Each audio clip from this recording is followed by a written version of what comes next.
اللہ اکبر اللہ اکبر اللہ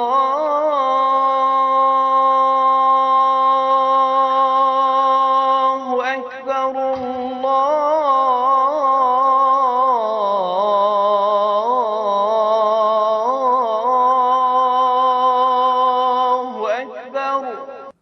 اعوذ باللہ من الشیطان الرجیم بسم اللہ الرحمن الرحیم الحمد للہ رب العالمین والصلاة والسلام علی العبد المؤید والرسول المسدد المصطفى الامجد المحمود الاحمد سیدنا و مولانا ابو القاسم محمد اللہم صلی علی محمد و آل محمد وآلہ الطیبین الطاہرین المعصومین المظلومین المنتجبین الاخیار ولعنۃ اللہ علی اعدائہم الاشرار اما بعد فقال اللہ تبارک و تعالی فی کتابہ المبین بسم اللہ الرحمن الرحیم وما ارسلناک الا رحمۃ للعالمین۔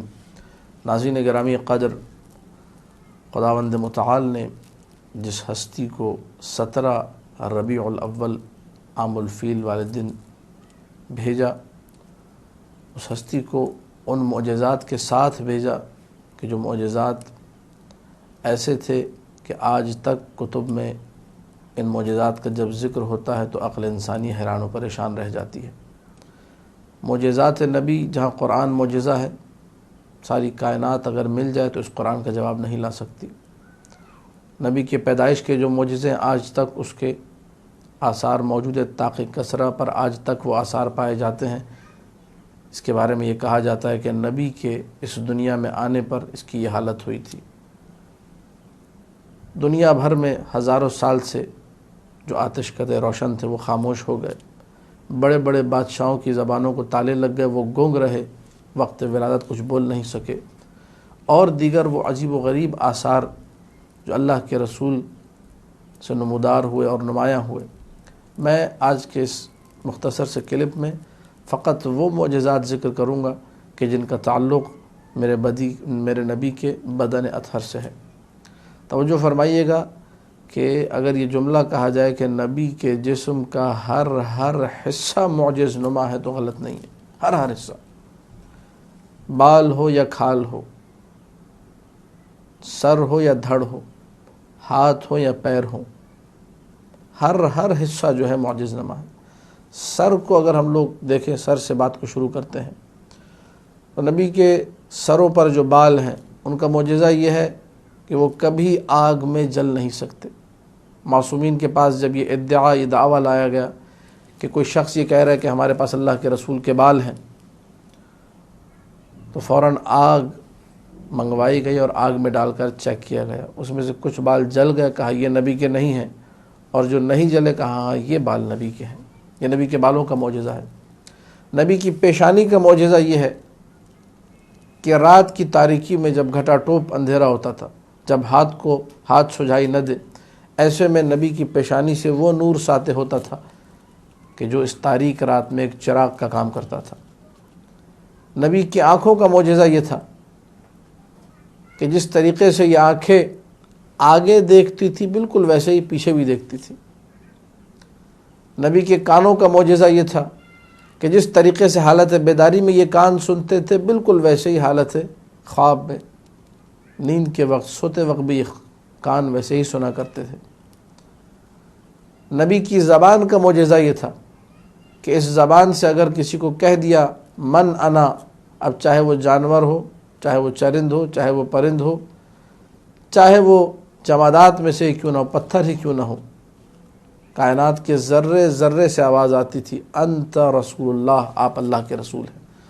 یہ اثر تکوینی اس زبان کا، یہ طاقت اس زبان کی، یہاں تک کہ بعض معجزات کی کتب میں یہ معجزہ بھی ذکر ہے۔ الثاقب فی المناقب، جس کا نام ہے ابن حمزہ طوسی نے اس کتاب کو لکھا، کہ ایک دن اللہ کے رسول سے آ کر امیر المومنین نے یہ شکایت کی کہ ہم لوگ جو ہے اس غزوے میں ہیں اور پانی ہمارے پاس ختم ہو چکا ہے۔ تو اللہ کے رسول نے ایک صخرے، ایک بڑے پتھر کی طرف اشارہ کر کے کہا کہ یا علی اس پتھر سے جا کے صرف اتنا کہو کہ انا رسول و رسول اللہ الیک، میں اللہ کے رسول کا قاصد ہوں تمہاری طرف، اور ہمیں اس وقت پانی کی ضرورت ہے۔ مولا علی نے جیسے ہی اللہ کے رسول کا یہ پیغام پہنچایا، فوراً اس پتھر سے مولا علی کی تعبیر کے مطابق جس طرح اونٹنی کے تھن ہوتے ہیں ویسے تھن نمودار ہوئے، اور اتنا میٹھا پانی لوگوں کے لیے جاری ہوا کہ سب کے سب سیراب ہو گئے۔ نبی کی زبان کے گرد جو رطوبت ہے جس کو لعاب دہن کہا جاتا ہے، اس کا معجزہ یہ ہے کہ مولا متقیان کی آنکھوں میں جب آشوب چشم ہوا، مولا متقیان کی آنکھیں جب اس مرض میں مبتلا ہوئی، اس بیماری میں، تو اللہ کے رسول کے لعاب دہن سے امیر المومنین کی آنکھیں بھی ٹھیک ہو گئیں۔ ہاتھوں کا معجزہ اگر دیکھنا ہے تو جس مرض پر یہ ہاتھ پڑ جائے اس کو ہمیشہ کے لیے شفا مل جاتی ہے۔ جنگ احد کا واقعہ ہے کہ ایک صحابی کی جو ہے آنکھ زخمی ہو گئی، اور زخمی اس طریقے سے ہوئی کہ آنکھ اندر سے باہر آ گئی، تو اپنی آنکھ کو ہاتھ میں لیے آیا، یا رسول اللہ میری زوجہ مجھ سے نفرت کرنے لگی ہے اور مجھے اس حالت میں قبول نہیں کرتی۔ تو اللہ کے رسول نے اپنے ہاتھ سے اس آنکھ کو لیا اور ویسے ہی واپس لگا دیا۔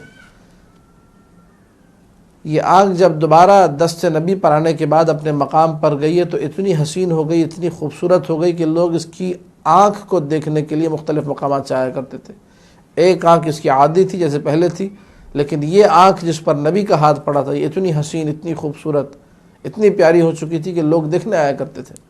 اس کا حسن، اس کی ضیاء، اس کی چمک، اس کی دمک دیکھنے والی تھی۔ امیر المومنین کو جب 80 یا 81 کے قریب زخم آئے جنگ احد میں، اور ان زخموں کے بارے میں ارشاد میں شیخ مفید نے لکھا، علامہ مجلسی نے بہار میں لکھا کہ زخم ایسے تھے کہ ایک زخم کو بند کرنے لگو دوسرا زخم کھل جاتا تھا، دوسرے کو بند کرو پہلے والا کھلتا تھا، تیسرا والا کھل جاتا تھا۔ گہرے زخم اور بڑے زخم، تو اللہ کے رسول نے ان ڈھیر سارے زخموں پر فقط اپنا ہاتھ رکھا تھا، تو پھر ان زخموں کا عطا پتہ نہیں تھا کہ وہ زخم کہاں گئے۔ یہ نبی کے ہاتھ کے کمالات تھے۔ جابر ابن عبداللہ انصاری نے آ کر شکایت کی کہ یا رسول اللہ، ہمارے علاقے میں جو کنواں تھا پانی کا، جس سے پورا قبیلہ ہمارا پورا علاقہ پانی پیا کرتا تھا، میٹھا پانی، پانی خشک ہو چکا ہے، ہمارے پاس پینے کو پانی نہیں۔ تو اللہ کے رسول نے تھوڑا سا پانی منگوایا اور اس میں اپنے قدمہائے مبارک کو دھویا، اور وہ تشت جس میں رسول کے پاؤں سے نکلا ہوا پانی، جس کو ہم لوگ دھوان اردو میں کہتے ہیں، اس دھوان، اس غسالے کو کہا کہ جا کے اس کنویں میں ڈال دو۔ یہ نبی کے قدموں کا کمال ہے۔ تو فوراً جس کنویں میں پانی ڈالا گیا جو کہ نبی کے قدموں سے مسح کر آیا تھا، اس سے پانی ابلنے لگا اور میٹھا پانی ابلنے لگا۔ یہی قدم جب قبیلہ بنی سعد کی سرزمین پر پڑے تھے تو ہر جگہ ہری بھری ہو گئی تھی۔ یہ نبی کے جسم کے میں نے مختصر آپ کے سامنے کمالات و معجزات ذکر کیے۔ کلی طور پہ اگر بدن کو دیکھا جائے تو چونکہ یہ بدن نورانی بدن ہے، یہ بدن اللہ کا نور ہے، لہذا اس کا سایہ نہیں ہے۔ نبی کے بدن پہ اگر آفتاب کی تمازت میں بھی اس کو کھڑا کر دیا جائے، نہ ادھر نہ ادھر، نہ دائیں نہ بائیں، کہیں سایہ نظر نہیں آتا۔ نبی کے بدن کا کمال ہے۔ اگر نبی کا بدن سفر کر رہا ہے تو مسلسل سر کے اوپر ایک بادل کا سایہ رہا کرتا تھا جو نبی کو آفتاب کی تمازت سے بچائے۔ نبی کا اپنا کوئی سایہ نہیں، لیکن نبی کو ایک لمحے کے لیے اذیت نہ ہو، نبی کے بدن پر مسلسل سایہ رہا کرتا تھا، بادلوں کا سایہ۔ دوسری طرف نبی کے بدن مبارک پر کسی مکھی کو بیٹھنے کی اجازت نہ تھی، کبھی زندگی بھر مکھی آپ کے بدن مبارک پر نہ بیٹھی۔ قاضی عیاض نے الشفا فی حقوق المصطفیٰ میں لکھا ہے، خصائص کبریٰ میں جلال الدین سیوطی نے لکھا ہے، ہمارے علماء نے اپنی دیگر مناقب کی کتابوں میں لکھا ہے کہ یہ نبی اکرم کے بدن کے معجزات تھے۔ اس کا بدن ایسا ہو، اس کی روح کیسی ہوگی، اس پہ توجہ کرنے کی ضرورت ہے۔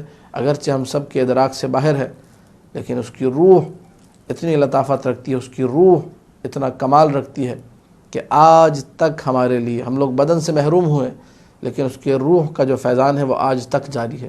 آج تک کائنات میں اشہد ان محمدن رسول اللہ کی جب جب صدا بلند ہوتی ہے، لوگ رسول کی رسالت کا اقرار کرتے ہیں تو چاروں طرف برکتیں پھیل جاتی ہیں، چاروں طرف رحمتیں پھیل جاتی ہیں۔ آج بھی مسجد خضرا میں، مسجد نبوی میں جب یہ اعلان ہوتا ہے جب ذکر محمد مصطفیٰ وہاں پر ہوتا ہے، لوگ وہاں پر جاتے ہیں تو ایک رحمت کا وہاں پر احساس کرتے ہیں۔ یہ رحمت کون سی رحمت ہے؟ وما ارسلناک الا رحمۃ للعالمین، یہ نبی کے وجود اقدس کی رحمت ہے۔ تمہید یہ ساری اس لیے تھی کہ جب بدن ایسا ہے تو روح کا ادراک میرے لیے ممکن نہیں، آپ کے لیے ممکن نہیں ہے کہ کیا عظمت ہوگی اس روح کی کہ جس کو بدن ایسا ملا ہے کہ بدن کا ہر حصہ معجز نما ہے۔ اگر انگلیوں سے بھی زمین پر کھڑے ہو کر آسمان کی طرف اشارہ کر دیا تو انگلیوں میں اتنی طاقت ہے، یقین جانیے اس بات کو کہ روح، جو لوگ علماء روح ہیں ان سے پوچھے گا، جو روح اور بدن کی ترکیب اور اس حوالے سے کام کرتے ہیں ان سے آپ یہ سوال کیجیے گا کہ روح کی طاقت زیادہ ہے یا بدن کی؟ تو ظاہری سی بات ہے روح کی طاقت زیادہ ہے۔ جس کے بدن کی 2 انگلیوں میں اتنی طاقت ہو کہ وہ زمین پر کھڑے ہو کر جب آسمان میں چاند کی طرف اشارہ کرے تو اسے 2 ٹکڑوں میں تقسیم کر دے، انگلیوں کی طاقت ہے یہ۔ کیا اس کی روح میں اتنی طاقت نہیں ہے کہ ہمارے مردہ دل کو زندہ کر سکے، ہمارے اندر ایمان کی طاقت کو مزید دوچندہ کر سکے، اضعافاً مضاعفہ جسے کہا جاتا ہے، کئی مراحل اوپر لے جا سکے؟ آج بھی اگر محمد مصطفیٰ صلی اللہ علیہ وآلہ وسلم کا واسطہ دے کر اپنی معرفت کے اضافے کے لیے دعا کریں، اپنے مسائل کے حل کے لیے دعا کریں، اللہم انی اسألک بحق نبیک محمد المصطفیٰ کہہ کر دعا کریں، یقین جانیے عقیدہ اگر آپ کا درست ہو، عقیدے میں اگر پختگی ہو، ایمان اگر آپ کا تازہ ہو تو ساری کی ساری مشکلات نام محمد مصطفیٰ کے ذریعے سے حل ہو جائیں گی۔ اور ہمارے پاس معجزات کی کتابوں میں یہ ساری کی ساری باتیں موجود ہیں کہ لوگوں نے آ کر شکایتیں کی، اپنے مسائل کے حل کے لیے کہا کہ یا رسول اللہ مسئلہ حل کر دیجئے۔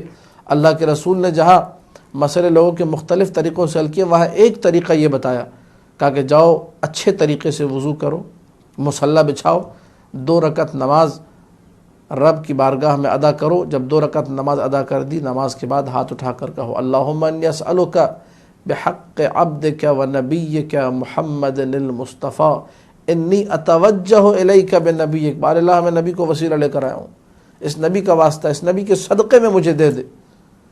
ادھر اس کی دعا مکمل ہوئی، ابھی مصلی نہیں سمیٹا تھا، اپنی جگہ سے اٹھا نہیں تھا کہ مسئلہ حل ہو چکا تھا، نابینا کو بینائی مل چکی تھی، جو برس کا مریض تھا اس کا برس دور ہو چکا تھا۔ کتنے ایسے معجزات ہیں۔ لہذا ضرورت اس امر کی ہے کہ وہ لوگ جو مقام محمد مصطفیٰ سے دور ہیں انہیں مقام محمد مصطفیٰ سے آشنا کیا جائے، ان معجزات کو ذکر کیا جائے، ان فضائل کو پڑھا جائے، ان سے شک کرنے والوں کا شک بھی دور ہوگا اور ہمارا ایمان بھی تازہ ہوگا۔ دعا ہے خداوند متعال سے کہ ہم سب کے علم و عمل و تقوی میں اضافہ کرے۔ وآخر دعوانا ان الحمد للہ رب العالمین۔